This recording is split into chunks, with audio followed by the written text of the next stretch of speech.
Alat lang. Garo ko pero.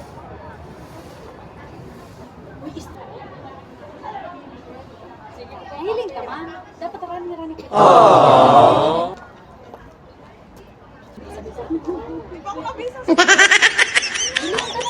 Magkagay excited ka. Tawag pa raw ako dyan.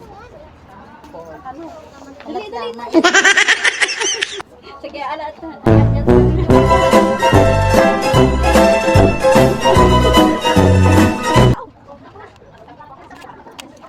Moments later. A few moments later. At yan ang behind the scene namin bago kami makakuha ng mga gagandang litrato at ayan talaga ang totoong kaganapan. At syempre sa aming magkaibigan hindi nawawala ang pagpaplastikan. Ayan, nagpaplastikan lang po talaga kami dyan. Kunwari sweet sa isa't isa, lagi naman nag-aaway. Pero okay na yan, nagpaplastikan kami kaysa naman nagsisiraan kami. Diba? Ganun. Joke lang.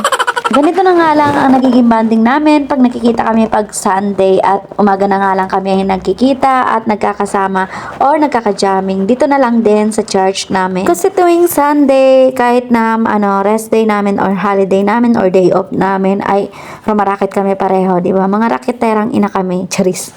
Pero ang kaibahan lang namin pagkatapos ko mag-racket-racket or maghanap buhay ay for the gala na ang person. Siya naman ay for the stay lang in one station. Charis.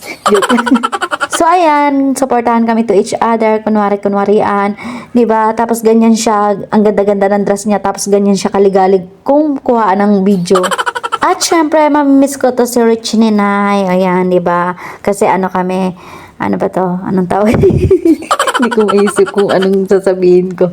Ayan, mag-ingat ka dito lagi, Chininay or Chininay. Magkasame kasi kami ng ng name halos. Tapos magkasame pa kami ng attitude, mga maldita. Charis.